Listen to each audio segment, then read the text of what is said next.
Un divorce ne se résume pas à des papiers signés. C'est la fin d'une histoire, d'un projet, parfois d'un rêve.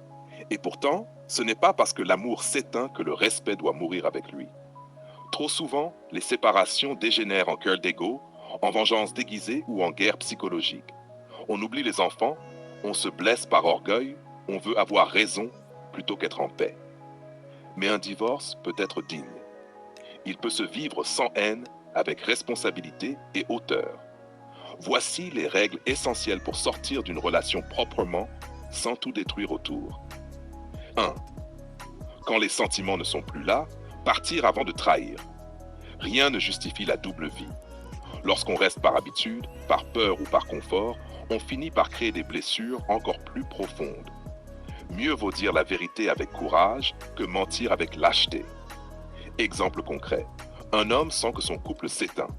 Plutôt que de chercher de la tendresse ailleurs, il décide de parler à sa femme. Open quote, je ne t'aime plus comme avant et je préfère être honnête plutôt que de te trahir. Cette phrase, douloureuse mais claire, évite des années de rancune. L'honnêteté fait mal un jour. Le mensonge détruit toute une vie. Close quote. 2. Après le divorce, ne pas amener un nouveau partenaire dans la maison familiale. La maison conjugale est un lieu chargé de mémoire. Faire entrer une nouvelle personne dans cet espace trop tôt, c'est blesser inutilement et troubler les enfants. Exemple concret. Une mère divorcée depuis 3 mois invite son nouveau compagnon dans la maison où les enfants vivent un week-end sur 2. Le plus jeune, 8 ans, dit « open quote » pourquoi il dort dans le lit de papa. Cette simple question montre à quel point l'enfant n'a pas encore digéré la séparation. Les adultes doivent protéger cette innocence, pas la confronter trop tôt à leurs nouvelles histoires. Close quote. L'homme doit éviter de provoquer ou humilier la mère de ses enfants. Certains pères, par orgueil, affichent très vite leur nouvelle compagne.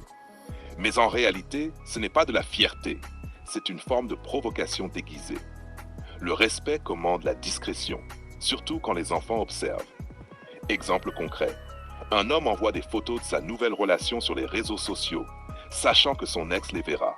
Résultat, tension, colère, blocage dans la communication parentale.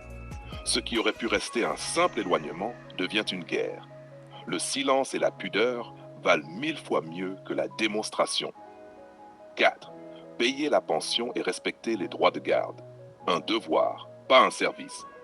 Trop d'hommes, et parfois de femmes, pensent que la pension est une faveur. Non, c'est une responsabilité parentale. L'argent versé n'est pas pour l'autre, il est pour l'enfant. Exemple concret. Un père